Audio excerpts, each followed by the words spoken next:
Takes a lot for me to ask this question, but I got to ask it. How close is Joker to actually being offensively perfect at basketball? Ooh. Plus, Ooh. the Nuggets trounced the Sixers. Joel Embiid didn't play again. The Sixers are in a rough. They're in the bad place. The Nuggets are in the good place with all their guys, and we'll talk about it on Locked On Nuggets.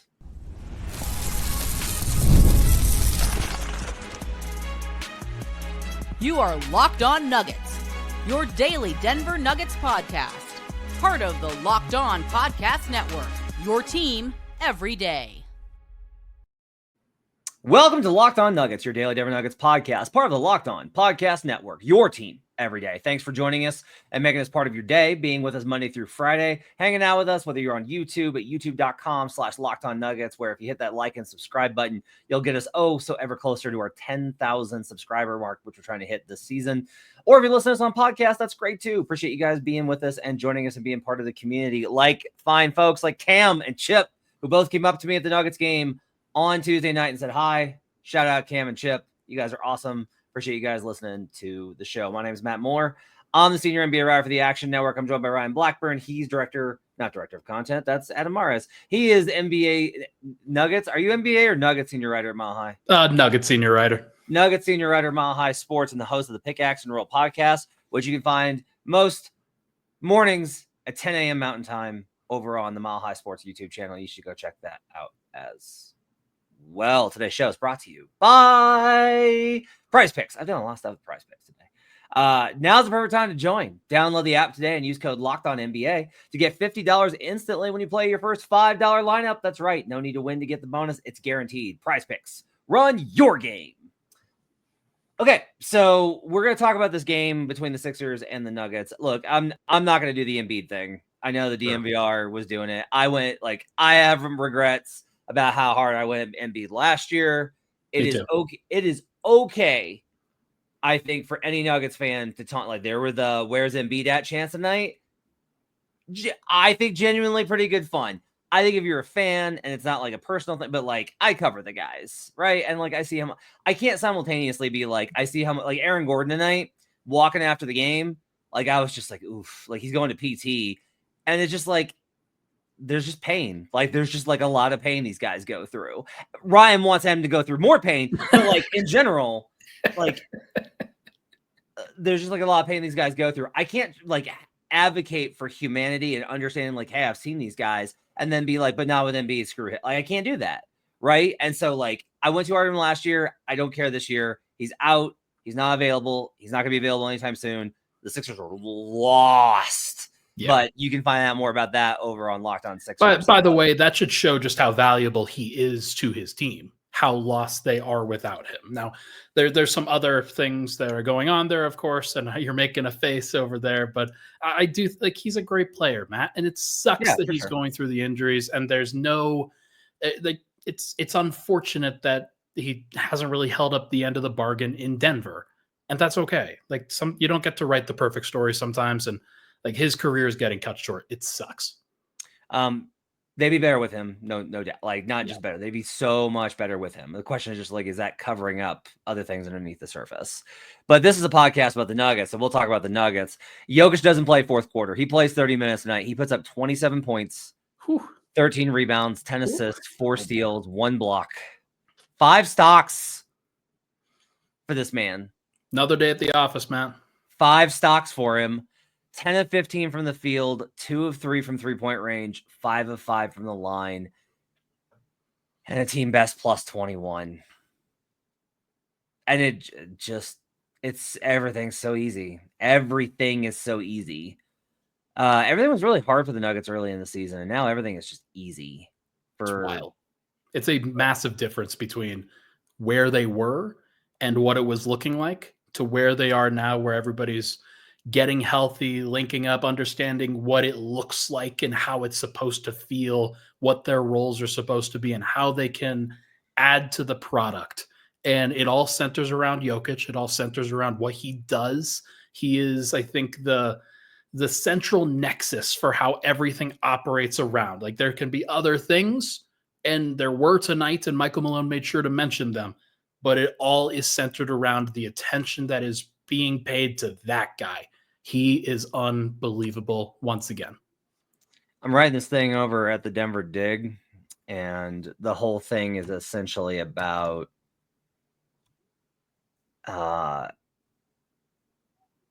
there's this theory that there can be a force that can actually harness that it will see everything and control everything with vision, and then like it's contrasted with the theory of chaos. And so like I'm writing about Russ and Joker, and so the reason that I kind of bring this up just is like Jokic just sees everything all the time, and and he's so far ahead of everybody else. You mentioned the other guys. Julian Strawther, 23 points tonight, shooting 5 of 9. Julian's coming along, man. Like, you know, I get all the problems, and he's gonna struggle in the playoffs when he plays. Like it's gonna be rough for him, and that's okay. Like it's okay for young players to struggle in the playoffs. Yep. But like Julian's a positive for them, I think, at this point. Like he is really a positive. 18 minutes again for Peyton Watson. This is the Adam Mares. Yeah, but 18 minutes for Peyton. 3 points, 1 rebound, 1 assist. Yeah, he was probable heading into the game. He took that hard fall in the last game. Part of it is like he might have been like not at his peak form, and I think the team sort of understands that and recognizes that. But like you need the spacing, you need the offensive attacking. I don't think that Peyton was at his best tonight, and that's okay because so many other elements of the Nuggets were. To go back to Julian, I do the 2-man net rating chart every like quarter of the season. It was like first 25 games, then the 41 games just a couple days ago. And the distinct difference between the Strawther Jokic minutes was jarring. It was like plus 3.5 before. It's now up over plus 11, Matt, when Strawther and Jokic share the floor. That is insane. To go in like that was 16 games. It was a 16-game sample size. The growth that he has had and how he has been able to impact the team within his role, like while trying to minimize some of the weaknesses in his game, and everybody kind of understands that, but he does things that the Nuggets need. The spacing, the aspect of that Michael Porter provides, it also is provided by Julian Strawther. He is somebody that they are learning to trust and learning how to operate around. It's been really cool. Yeah, he's getting better. I love his floater. His teardrop floater is just absolutely beautiful. It's a real thing. It's a thing of beauty. He's great. Good offensive game. I will also say this, just like, because I'm doing all this stuff on the Russ numbers, and it's just really funny that it's like, we're all like, the chemistry between Russ and Jokic, is it better than that with Jamal? Like Russ and what he's brought to this team. And if you really just like look at it, it's like, yeah, they're like a plus 13 with Russ and Jokic, and they're like a plus 12 with Jokic and without Russ. Because like everyone's good. Like as it turns out, but they're just different good, Matt. And there's some things that like every element it provides a new advantage, every single thing. And that's what's so great about Joker. And like we're talking about offensive perfection with him. You cannot find a player that does not fit with him offensively. It's very hard. It is very, very hard. And like if they can't fit with Joker, then that probably says more about them than it says about anybody else.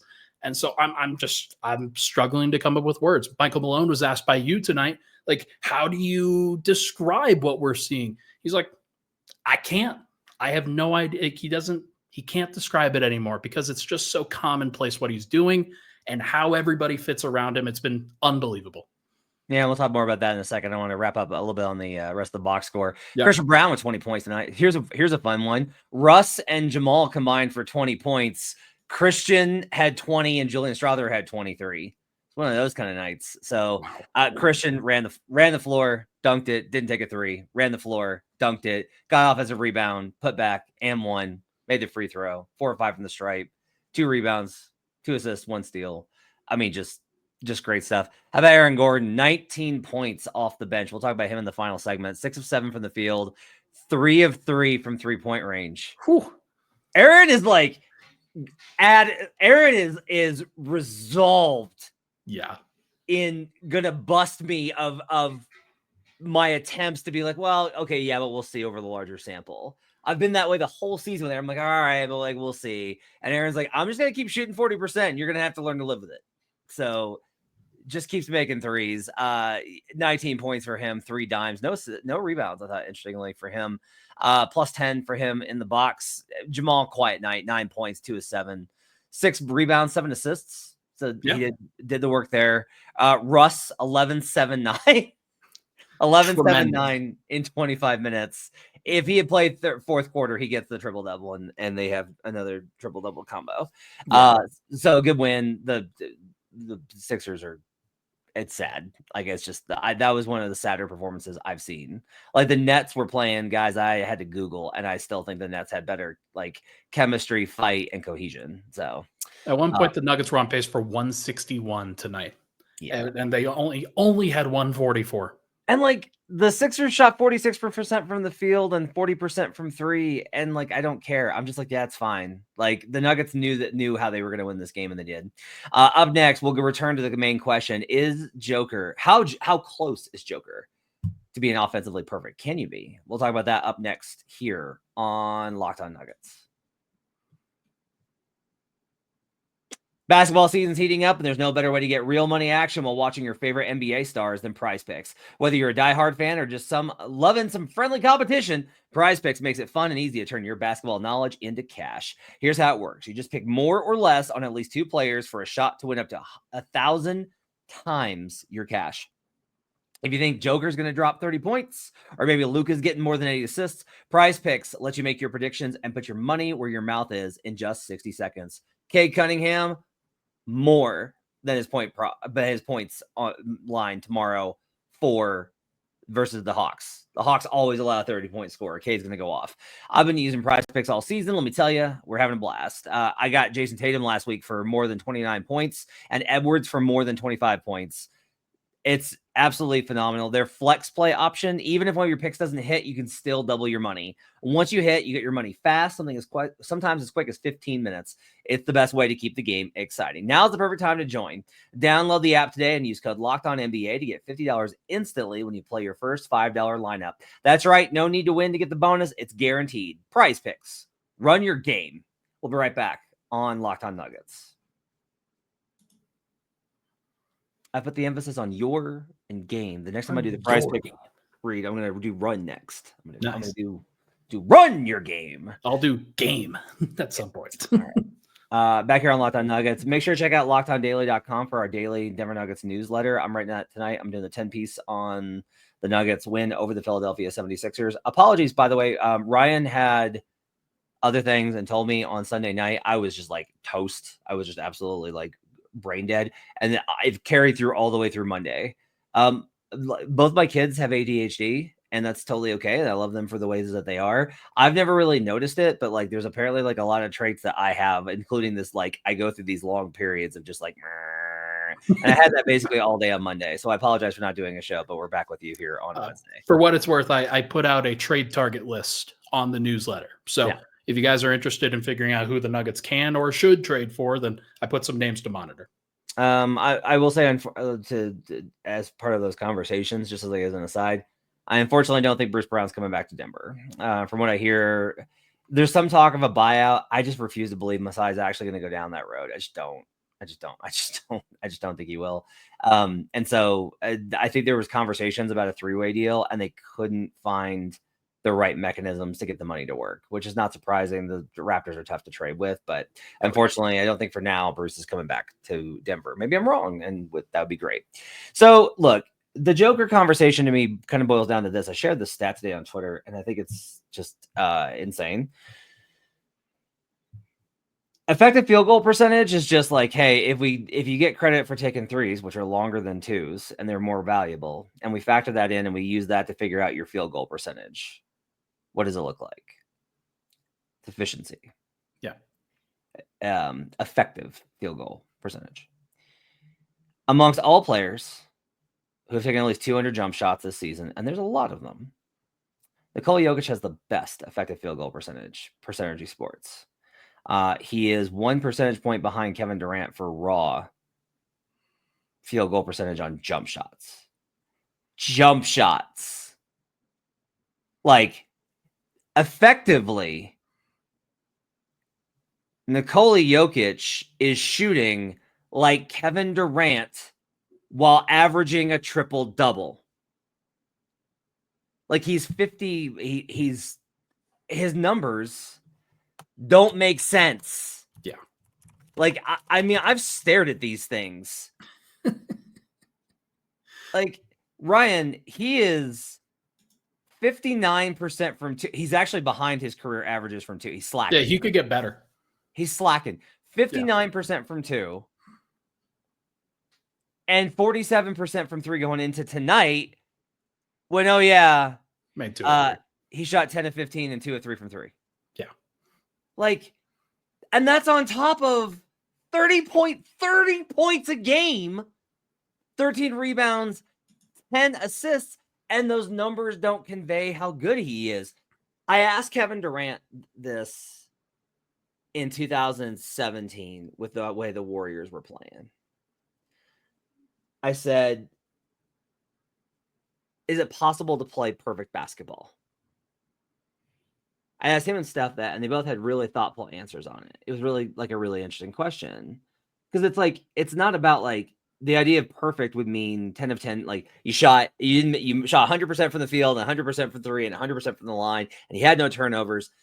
But if we're talking about like a realistic expectation of how good a single person can be offensively at basketball, like how close is Joker? Yeah. He's, whew. You think about like when you say things like that, I think back to the graphic that ESPN had during the 2023 playoffs where they showed his points. He said, okay, so he's scoring like Dirk Nowitzki or whatever. Like maybe it was Kareem or somebody. And then it was the rebounds. That's like Tim Duncan. And then in the assists, it was like Magic Johnson. And the 3-point percentage was like Steph Curry. And you get all of these different things and all of these different elements of some of the best players that have ever played the game at such a high level. And Joker is taking every single element from each of those guys and making it his norm. This is just what he does now. He just dominates the glass. He dominates as an interior scorer. He takes away so much attention from his teammates and passes them wide open shots, but he also passes them open. He also makes it so that they have the easiest shots that they possibly can. Christian Brown today was saying, I am so thankful for Nikola Jokic. You guys have no idea how easy he makes my job. And he does that for everybody. And to have somebody who dominates it on an individual level, but not just that, but helps dominate the team basketball game so that other people can be successful, that is when you can start talking about perfection. That's when you can start talking about these different layers. So I'm with you. I think that he is the best offensive player I've ever watched in my life, ever. And there are other guys that you can say lay claim to that. Stephen Curry is one of them. Maybe LeBron James, maybe Michael Jordan, maybe Magic Johnson. I don't think anybody is doing what he's done ever. I want to be very clear on this for if the hordes come for us. Offense only. Yes, this is offensive production. Offensive only. Perfection. And like, you know, there will be folks, Nuggets fans who might live in Atlanta and are on the show that are going to be like, well, actually, you know, Joker's actually like a really good defender and like actually, you know, defensive EPM. He's fine. He's fine. He's fine. He's fine. There are games he's good. Yeah. He has good games defensively. No, this is just offense though. And if we're just talking about offense, like I never thought I would see a more impactful player than Steph, man. Just by the fact of the virtue of that he could cross half court and throw up those shots, and the defenders had like you had to guard him out there, and you would try to, and he would still get around. He would still just use a screen and fire and just launch, and it just sploosh every time, sploosh every time. And Shooty Hoops. Shooty Hoops. That's where the term comes from for me. Is the Golden State Warriors and the little Shooty Hoops. But like, and the gravity and all those things that people have mentioned. But quite honestly, it's just like there's no Steph can't post up. Yeah. Jokic can post up, and it's like, well, yeah, but Steph can hit threes. Joker's doing that now. Like, What more do you want him to do? Like if Joker really wanted to, he could like cross over, step back. He's got the Sombor shuffle. He's got the mid range. He's got the floater. He's got the stop floater. He's got like there's nothing he can do. The man's breaking me. Yeah, because I'm the guy that's always been like, yeah, he's awesome. Okay, now we've accepted that he's awesome. Let's hold him to that standard. I will put my harshest criticisms of Joker on this show up against anybody's in the market because like I got to be that guy. Like that's the whole thing. If I'm not going to be the Nuggets fan thing, I got to do that. I ripped him after Jazz game 3. I tore him apart after Wolves game 2 because that's the standard I know that he wants to hold himself to. This man's offensive season is unlike anything I've ever seen or could have imagined. Like I watched him tear this professional basketball team apart tonight. And yeah, they didn't have Embiid. And yeah, apparently there's a thing called a Pete Nance that plays. But like there's still like a bunch of professionals on the squad with intent to win. And he annihilated them. And there's all these games where just like he just destroys these teams. He had 3 rebounds at half, and he ends the game with 11, and he didn't play in the 4th. He had 13. Like, time to get 8 rebounds now. He had 13 rebounds. Jesus. He had 10 in the third quarter. Like, what? There's nothing you can do. And it's like, hey, well, look, the Wolves, but the Wolves beat him. It's like, yeah. And then look, they deserve a lot of credit for how they played him in that series. And there's been some conversation today, actually, after I posted the stats about the jump shot. Somebody was actually like, I wonder if this is because of the Wolves series, because he did have trouble at the rim and he couldn't rely on his jumper.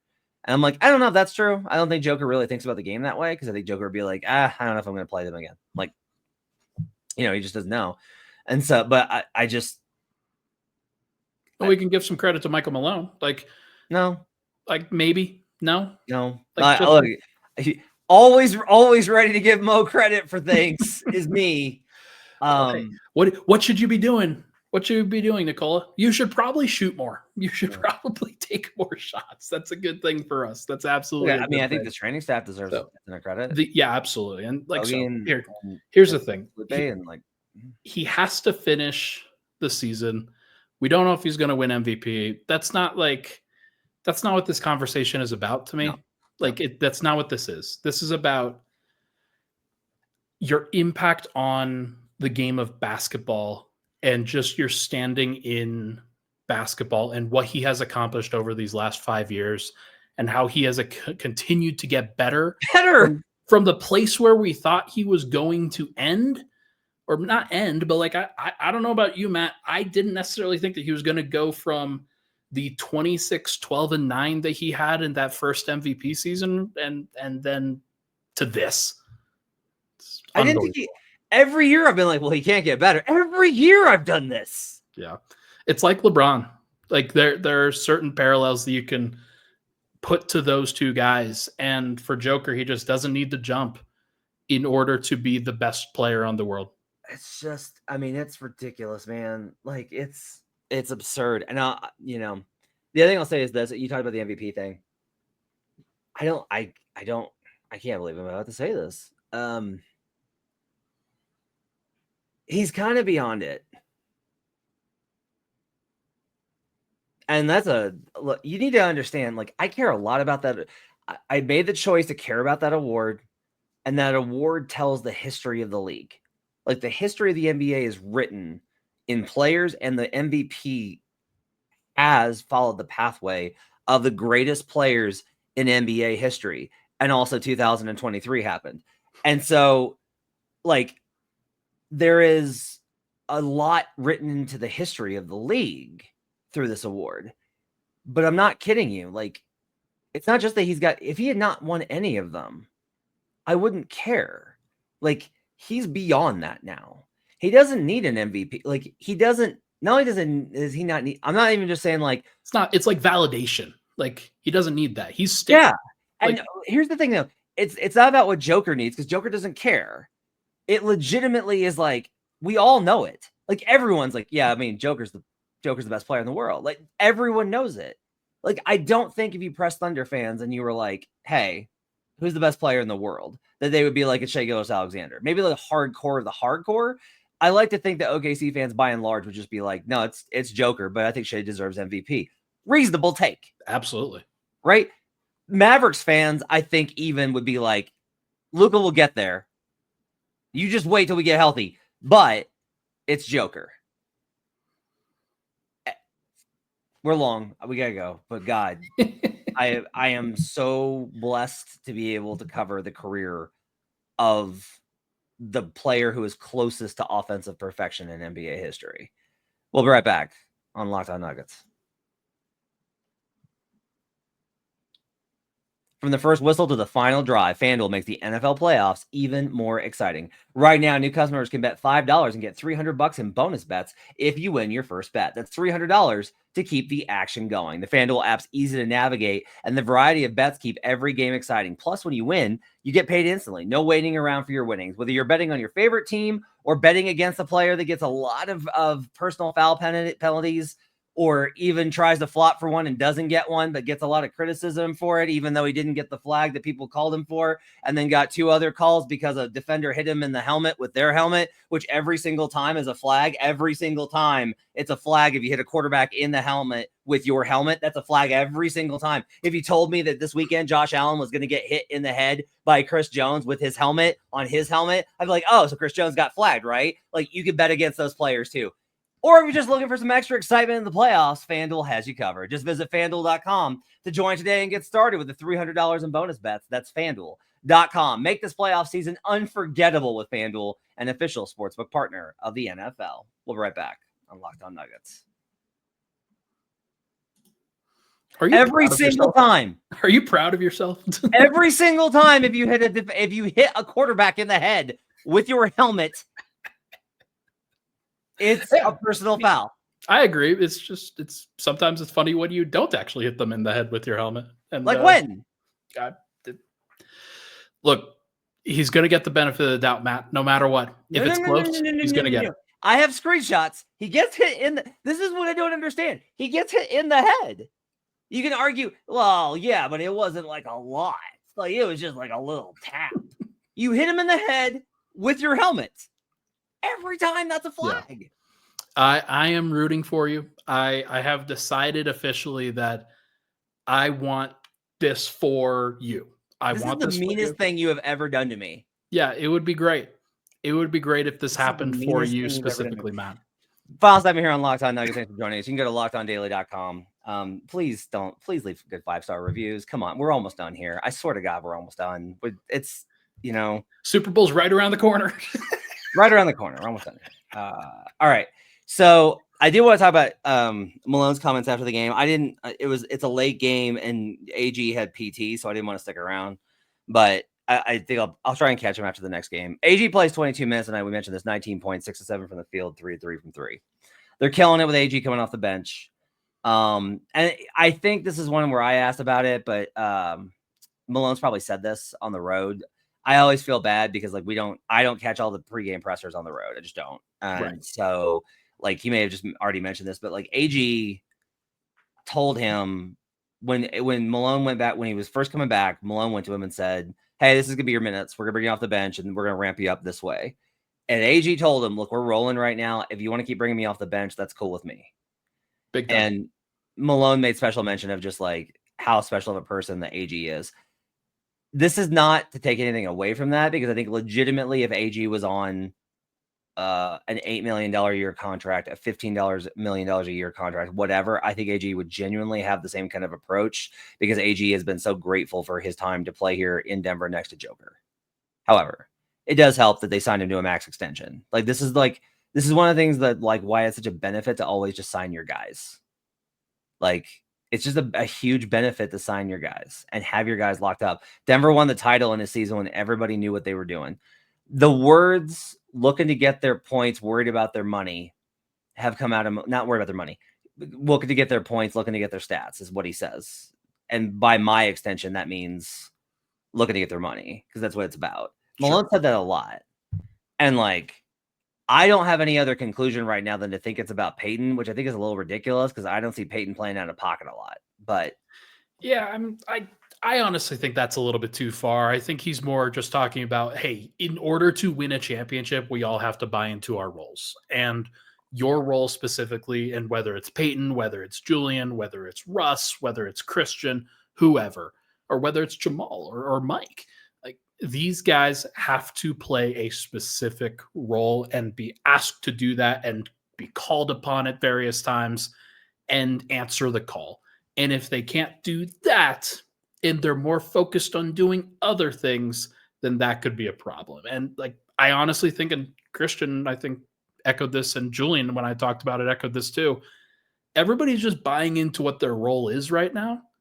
And it's one of the reasons why they have figured it out. And it's not just Aaron, although he is a great shining example for somebody coming off the bench as a sixth man right now. Everybody is on the same page for what they've had to do. I think the Washington loss changed them, if I'm being honest. I think that was the final straw. And they talked about stuff before then that sort of changed it, but I think that was the final straw where they're like, okay, we need to get serious now. Matt, they've gotten serious now, and Aaron's a big reason why too. So one of the things is that Malone's is not committing to keeping Aaron coming off the bench. He's not going to commit to either kind of approach. Fans obviously want it because they're just like, when we start Russ and Aaron comes up, like when Russ starts, we win games, and I like winning games, so we should keep doing that. And that's largely, I think, what Malone's going to do. That's what's funny is, like, I think in some ways, like, Malone is like kind of simpatico with fans. Well, he's riding the wave. Like, yeah, you do it for as long as it's working. And when it doesn't, that's when you start to like kind of reevaluate. There may come what this might honestly be is like Russ might even start the rest of the regular season, and then they start game 1 versus the Rockets, and it's like, no, I want Aaron Gordon out there versus Jabari Smith. Like that's what I want, right? And that might be where it changes, or it might be one of those where it's like, hey, this was working, but we're kind of like getting, or somebody gets banged up, and then like if Russ gets banged up. Knock on wood, but like if Russ gets banged up, Aaron moves back into the Aaron, knock on wood, that doesn't happen, but yeah. Like Aaron moves back into the starting unit. Like that's or Jamal has to miss more time. Like AG comes right back in, right? I do just think it's very interesting. I am of the opinion at this current time that trying to make it work with Russell Westbrook, in that the upside is so much, right? It's not about minimizing damage. It's about upside. But the other thing is, it is like, you have two choices here. You could start Russ and maximize the good and minimize the bad, or you can bring Russ off the bench and maximize the bad and minimize the good. And like, that to me is like how this, in terms of the Joker, non-Joker minutes is what you mean? Yeah. I just mean that, like, I don't like Russ. I think when he runs with that bench, it does fall into some of this kind of same things where it's like, I do think he takes more pull-up jumpers. I do think that the mistakes are more costly. I do think the turnovers cost them more. And I do think that he makes Joker better, which is a very rare thing for me to say because of what I talked about in the second segment. It's just like Joker's so good independently. And the numbers, again, bear out that it's like, yeah, he makes him like a little bit better, but really it's just Joker. Like this has always been kind of the thing. And this is like, Maris feels this way. He's just like, well, actually, it's just Joker. And I used to be like, it was always infuriating because I was like, that's such a fan, like a standing annoying, and it's kind of true. He's the only guy that it's ever been true about. Yeah. I guess I would just ask you, like,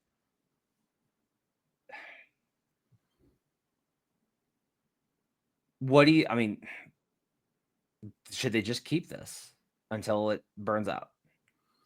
I think through the All-Star break, I think it makes sense, honestly. Now, if they start going on a losing streak or you lose 3 in 5 games or something like that, and Aaron's feeling pretty good and you want to start to kind of finesse it back into where you think you're going to end up being, then sure, then maybe you start doing it at that point. But just the way that the schedule has sort of borne out for this Nuggets team, they're about to go on this 5-game road trip. Like they're going to play at Sacramento on Thursday, and then they're going to play a road trip that is a pretty significant road trip at Minnesota, at Chicago, at New York, at Philly, at Charlotte.